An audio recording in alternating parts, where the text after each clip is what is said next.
Hi everyone, my name is Ashley Beeson and welcome back to my channel, and today we are finishing out our reviews for Spring Summer 2025 since Paris Fashion Week concluded last night, which means Fashion Month for spring is done. Finito. And so with that, of course, we're gonna just run through a few of the collections that walked on the runways. We're not gonna do all of them because there are a lot, and Paris Fashion Week is always the biggest week of the four, and that's it. So let's just get right into the video.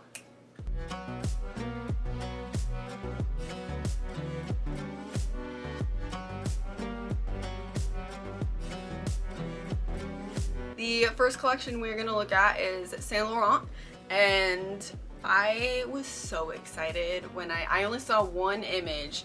It was Bella Hadid. It was a tiny little clip of her walking, and she was wearing a power suit, very Yves Saint Laurent. She looked exactly like him, and I was so excited for the collection because I didn't know if the entire collection was gonna look like the suiting or what. I don't know. I was just so excited, and then when I was able to go and actually look at the full thing, oh my goodness. Thank you so much. The entire collection essentially was just an homage to Yves Saint Laurent himself, and I loved it. I loved it. Loved it. The inspiration of the collection came directly from namesake of the brand, Yves Saint Laurent himself, and so the creative director basically just created, majority of the collection was just those suits. There were different things in between, then it closed out differently, but it was essentially just creating a mannish tailoring style with moodier colors, and everything was styled to Yves Saint Laurent's persuasion. So it was dressed as a full look. It wasn't just like suiting and then, you know, nothing under. It was all styled with shirtings and ties, and occasionally there would be like a bomber jacket or a trench coat or something to layer over. But the suits were absolutely amazing. They were all in relatively like moodier colors, except for like the generics, kind of like the tans and then the grays. And they were all double-breasted jackets with wide pants that were a lot softer and slouchier. And then of course they had the shirts and ties, and the entire energy was just a sense of control and power, and I loved that. I loved seeing something that was so Yves Saint Laurent, and just those suits and the glasses and just everything about it was perfection to me.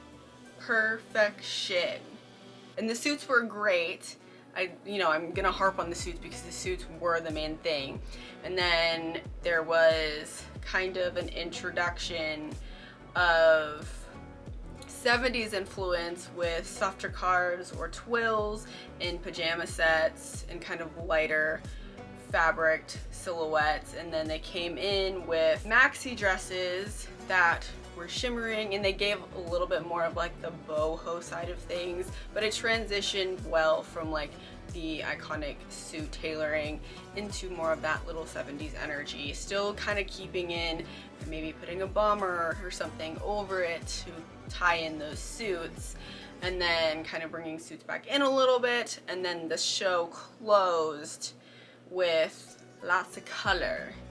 Lots of color. It was fuchsias, hot pinks, kingfisher blues, daffodil yellows, and it gave a lot more of an 80s energy with the high neck ruffle blouses and the tiered skirt, and then the aggressive shoulder jacquard jackets. The color combinations that were produced were amazing, and something that was also an ode to Yves Saint Laurent himself, because that was such a talent that he had. And so the creative director just in essence took this spring collection and put the namesake right into everything, and it was so good, so good. I don't love a ton of 80s fashion. I think I liked the color combinations more of the closing few looks. But I liked seeing the jacquard. I like seeing jacquard being used, and I like seeing the little pops of like the 70s and those bohemians, just to break up the suiting. But at the end of the day, the suits were the best part. They just were. And Yves Saint Laurent was such a creative and such a so good that just seeing him in this collection was perfect. So Saint Laurent did a very good job, but it's those suits that killed me and took my soul, because they were fantastic and I loved it. Next is Hermés, and simply being put, their inspiration came from the atelier and the craftsmanship that comes with the atelier. And because this is a spring summer collection, they wanted it to be much lighter and really focus on who their client actually is.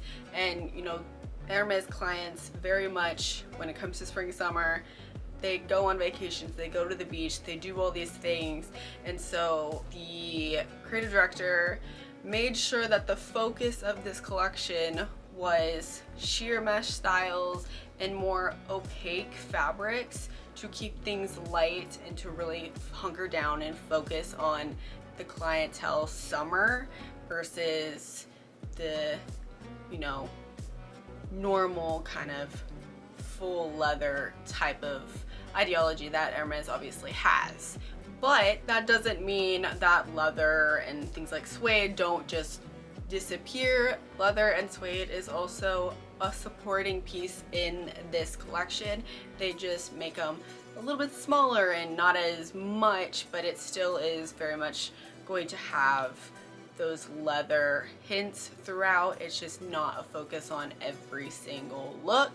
And then there's also silk scarves that are obviously very house code, that come into styles and are transformed into full styles and actually being put into leathers and then creating styles from that as well. The color palette is relatively warm with little pops of color, like the pink suede looks is the color that I think of first, but it's overall a pretty warm and kind of neutral palette, which I really love. And then having those little pops of color here and there is a good way to break things up and push kind of the collection evolution a little bit. Everything about this collection was just a lighter style to convey summer, with pants that were super fluid with zips and leathers that were cut really thin so there could still be leather, but it's not gonna, you know, kill you in summer.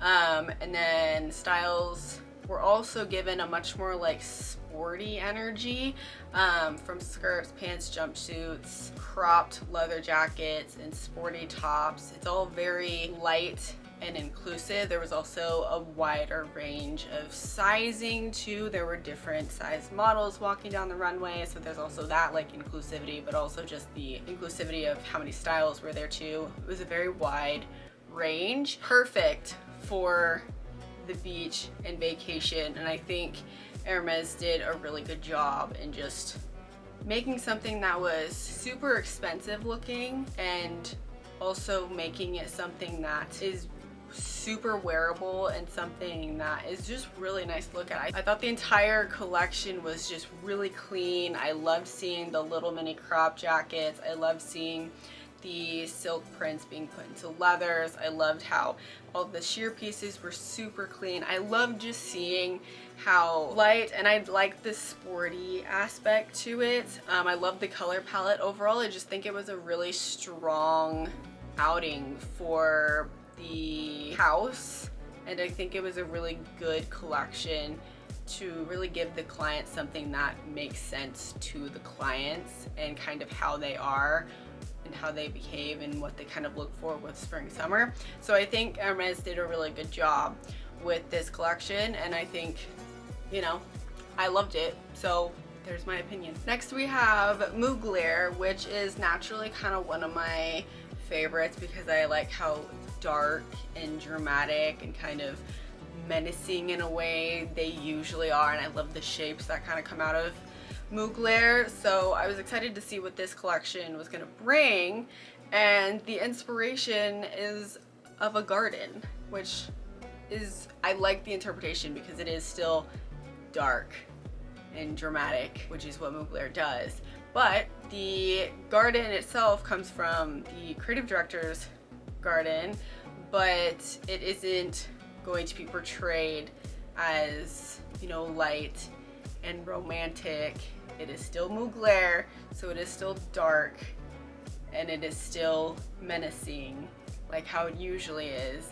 And I really liked it because of that. The floral theme came out in the silhouettes. The construction would be pinched at the waist with a single button to fasten it in the middle, and then it blooms upwards into wide shoulders like a flower, while the hips would go into a more geometric shape with curved panels coming outward. So we got the blooming up this way, and then we've got kind of like the leafing going out this way. So it's kind of very abstract-y depictions of flowers in kind of like the floral state of gardens and all that stuff. And then garden cross sections were taken as a visual for sculptural dresses that had colored organza layering, so it would go like up or down. Those were so pretty. I loved those. And since it is the 50th anniversary of the house, there were also pieces that reflected the creative design of the fashion house and what Thierry Mugler had done throughout his career, with having cotton drill suiting that came from Thierry Mugler's love for architecture, and then denim looks that also pulled together full looks of totality and not just a personality. So it was like a full ensemble that someone could really like sink their teeth into, versus just a personality that is a lot of the times a part of the show. So it was cool to see a really thought out look versus just like an energy, and I liked seeing that too. I think the collection overall was just really interesting. Again, I loved those organza looks with the pops of color. Those I thought were the best looks. They were just so pretty. I loved seeing the different black looks. I like black. I wear a lot of black. I love just seeing all that stuff. I love seeing the sculptural pieces. I think it was a really just dark and pretty collection, and I liked that even though it was a garden inspired collection, it was still very Mugler. And I think because it was darker and more dramatic, it just made more sense, and I think I like that better than if I were to see something based off a garden and it was just color, florals, like make it dark, make it dramatic, and I'm gonna like it. And even with the collection being mostly black, I still like seeing like those little hints of like the green and the really dark denims kind of just throughout. Again, it's just a solid collection to me. And then I like just having the random clear trench coat with like the crystals that are dripping. Maybe it's supposed to be like a water fountain. I don't know, it's kind of random, but it was cool visually. But overall, I think this collection from Mugler was a 10 out of 10. I loved the dark, dramatic garden inspiration. Next we have Schiaparelli, and Schiaparelli is one of my favorites. I love seeing their couture stuff because it is always so cool and so pretty. And Daniel Roseberry took his couture energy and put it into ready to wear for this collection, which I loved because you can see it has like an energy of couture, but it's not. The surrealist touches that Elsa Schiaparelli became famous for were a part of this collection. They were just dialed back a little bit more because it is ready to wear, but it was still kind of, it was couture, just simple. That's kind of what it gave me. The hourglass shape was very much a reoccurring theme in this show, with the U-shaped denim waistline and then the jersey corset look that I think Kendall Jenner was wearing, and then the zipped front denim day dress or the halter jersey dresses. That very strong hourglass shape was like every other look, or most of the looks, and it was super extreme but super pretty, and I loved it. This collection actually didn't have a theme or wasn't looking to focus on particular trends. It was purely about focusing on the closet of a life of the party type of person, with the zebra pattern that was throughout, or the shoulder pads, or wearing florals but they're having to be embroidered with sequin. You know, it's a very wild, kind of bolder client, and so kind of just depicting that type of closet is what this collection read more as. There wasn't a trend or a theme to it. But with that being said, the collection did have more of a focus on texture and surface interest rather than embroidery, and that came with mesh dresses that had knots and then long braid detail work, or with stitching stripes of suede into those knit dresses, and then even the shellacking of the ends to add a shine to it, like on the sleeves and stuff. It was overall just bringing more texture and intrigue through those types of detail works versus doing like little detail work with embroidery, whatever it may be that you're going to use for that. And I think it was really effective because it was visually a pretty simple collection, but the detail work and the focus of those textures made all of those looks much more interesting, and then you realize, oh, they're not that simple. They just seem more simple because there isn't a ton of embroidery just thrown onto it. And again, I think this collection just did a really good job of depicting couture, but in a super effortless and more simple and kind of just like pulled back kind of way, because it looks couture, but it's not. It's ready to wear, so it's just pulled back just a little bit. I personally loved this collection. I just think the silhouette, that extreme hourglass shape, is crazy to see, and I loved just seeing the different shapes. I did like that crazy U-shaped denim pant with the bodysuit attached to it, and then the dresses were amazing. I loved seeing the little pops of color. The braid dresses were really cool. I loved the blue one. The red one was good too, and I think there was a white one too, but like the blue one was so good. I think it might have just been because of the blue color, but the dress itself was super pretty, but the blue got me. I think overall this collection was just super strong, and Schiaparelli is one of my favorites, and I really liked seeing that couture energy come into ready to wear, and I think it just kind of instills more kind of confidence into people that like Schiaparelli or are always looking forward to Schiaparelli, that you don't need to compromise the couture energy for ready to wear, and I love it. So Schiaparelli was a highlight for Paris Fashion Week. And can I just say that Adriana Lima walked and Candice Swanepoel walked, so that was good to see. I liked seeing them walk. But you know, that has nothing to do with it. But I think Schiaparelli did a good job, and it's Schiaparelli, so they tend to do amazing things, regardless of what season it actually is. Next we have Dior, and starting with the inspiration for this season, it was based off of female warriors of ancient mythology.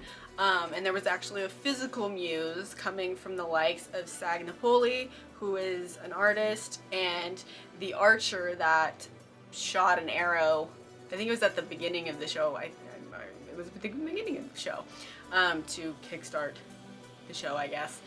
So she was actually a physical muse for it. But the inspiration also came in the muse ship of Diana the Huntress, and even someone like Wonder Woman. So it's very just like, not warrior princess, but kind of warrior princess.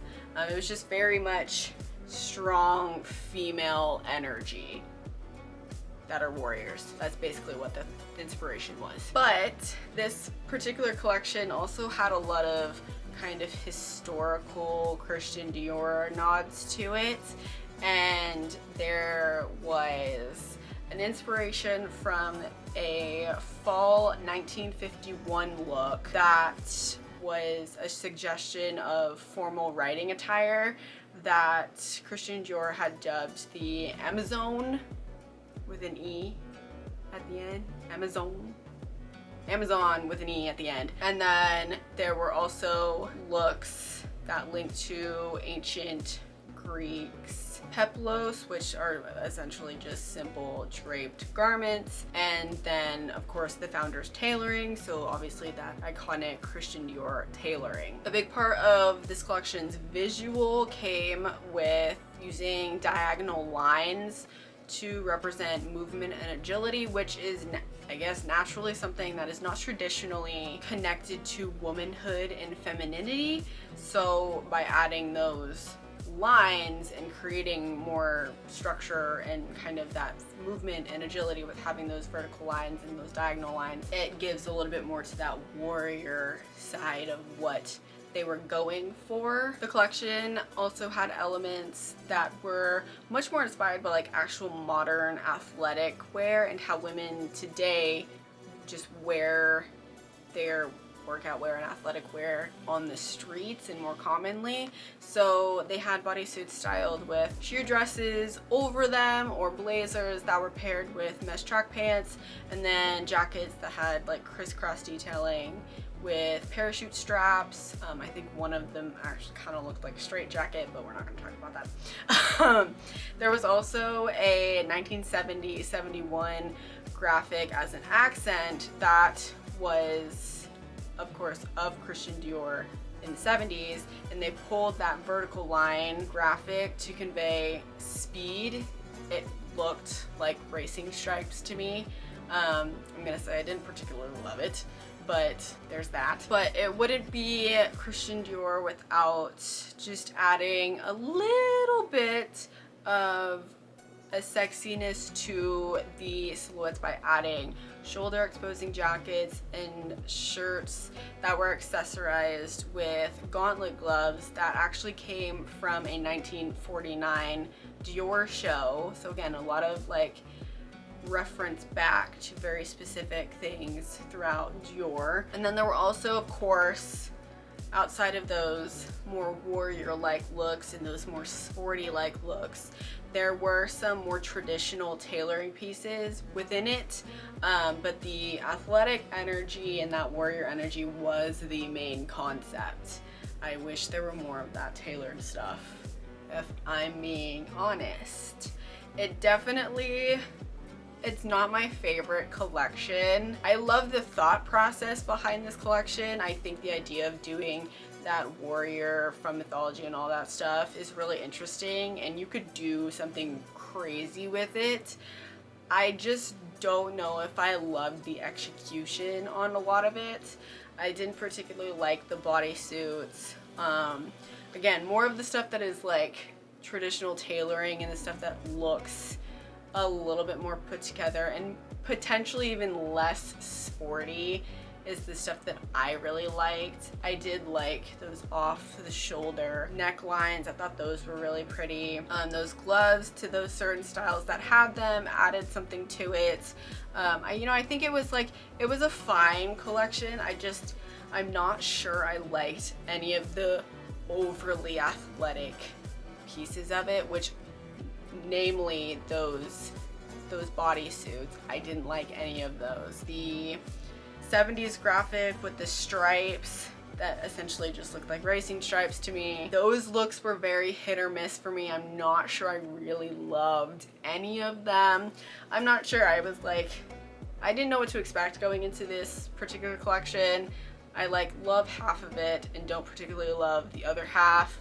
I'm not sure. I wish it was overall executed a little bit better, for my opinion at least. But I think it was fine. It's just I didn't like the bodysuits. They weren't for me.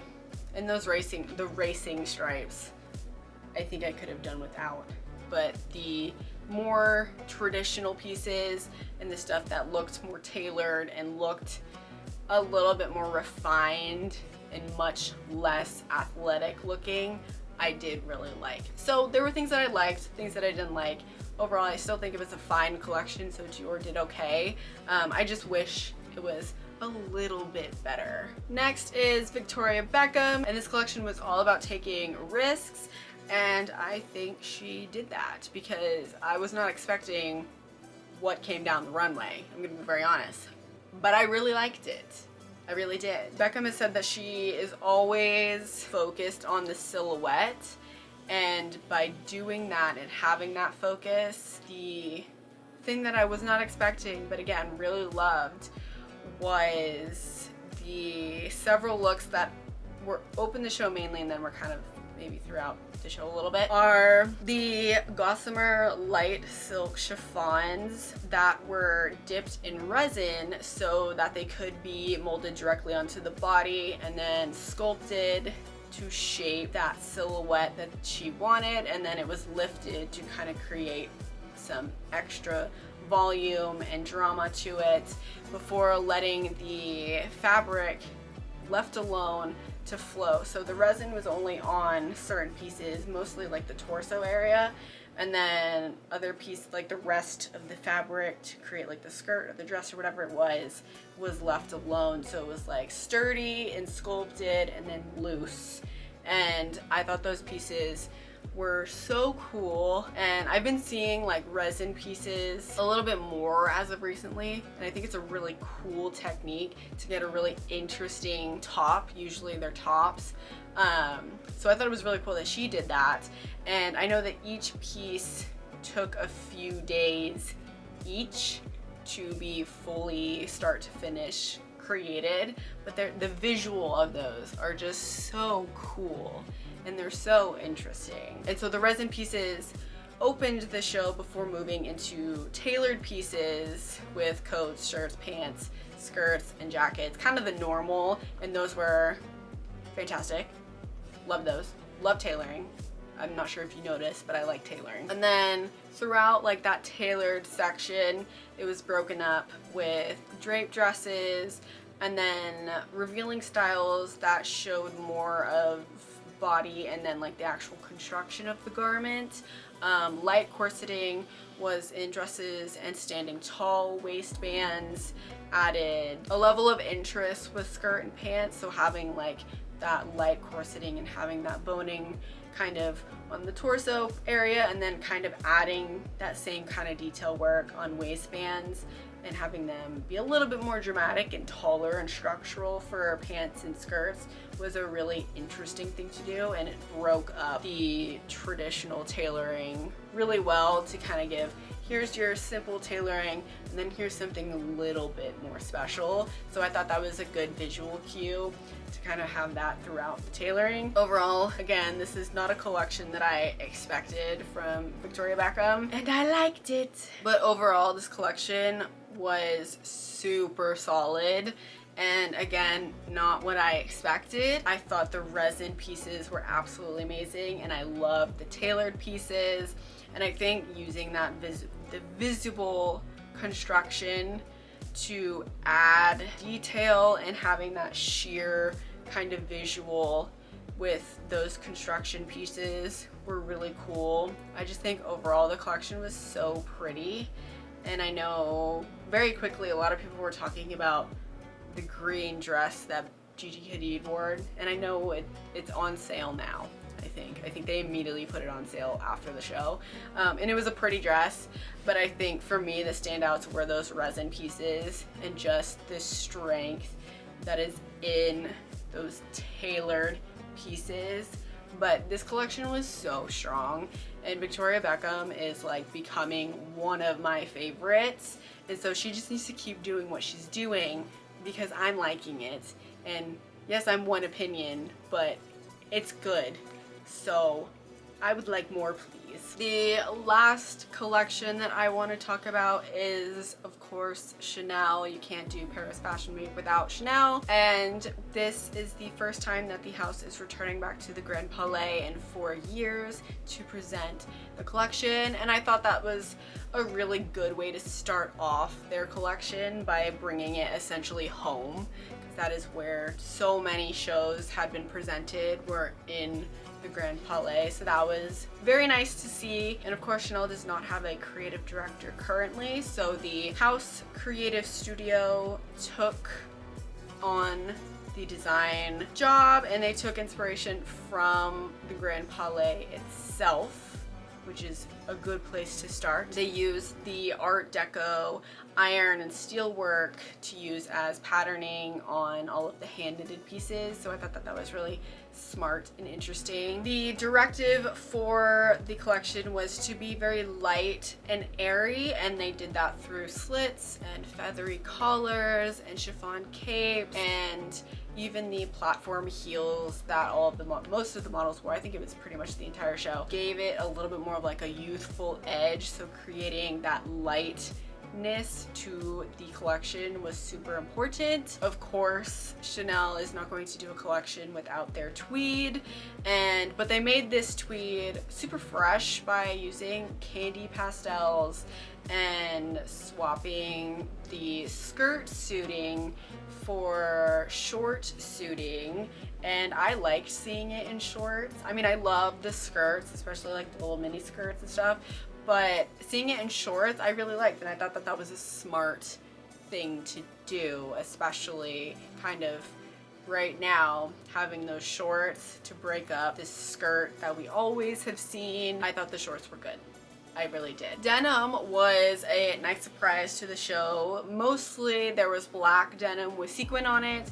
There were a few like kind of more normal wash denim pieces kind of in it, but the denim was a little bit of a surprise because I'm not used to really seeing denim with Chanel, especially black denim. But of course, I think, you know, the tweed is obviously the main thing with the house, and I thought that the tweed was really interesting in the way that they layered a lot of the tweed with like the button-up shirts underneath, or the lighter tops that are underneath it, or the suits, or whatever it may be on the twill. I did really like it.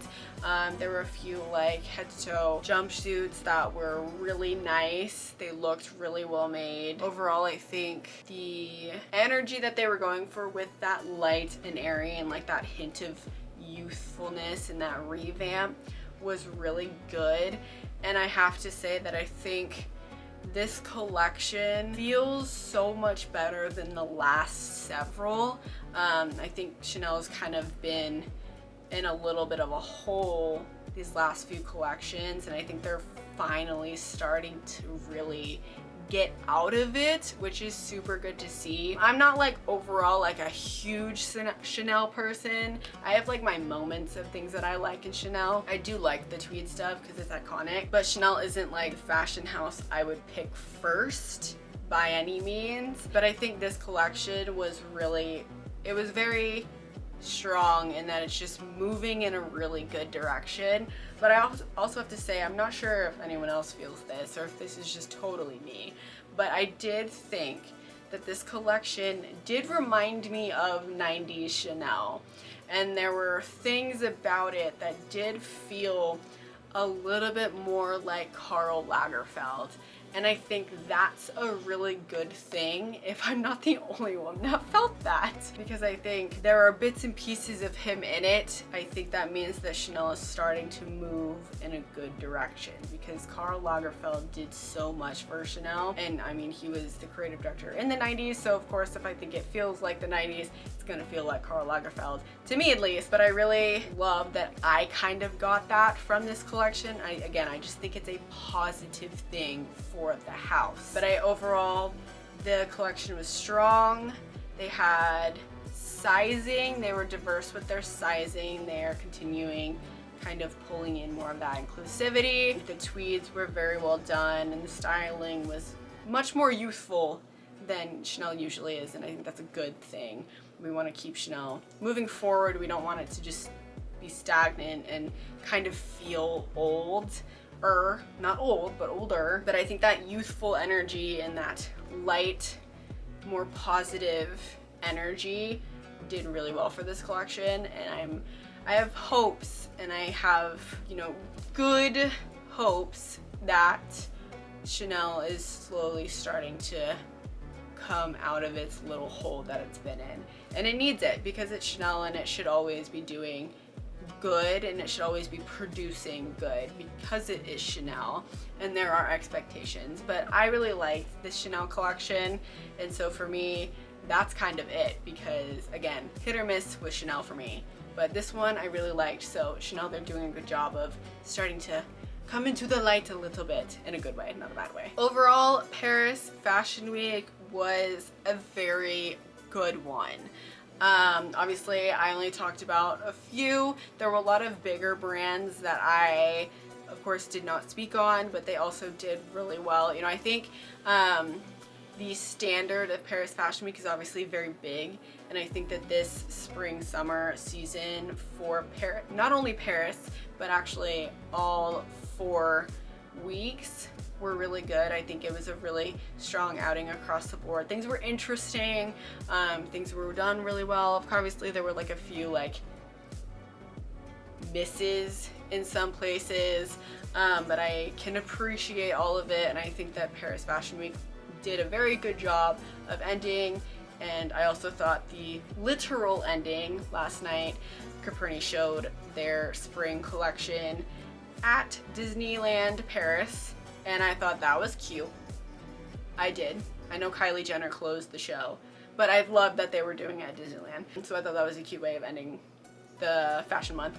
But overall it was really strong. But I would love to hear your guys' thoughts and opinions on Paris Fashion Week, or even just fashion month in general. How was spring summer 25 for you guys? Did you guys agree with the collections that I spoke on? Are there some collections that I did not touch on that you absolutely loved? I would love to hear some opinions, so go ahead and drop a comment down below. And that is the end of spring summer 2025, which means that is the end of my reviews, and this is the end of the video. So thank you so much for watching. I hope you enjoyed. Don't forget to like and subscribe, and I will see you in the next one. Bye.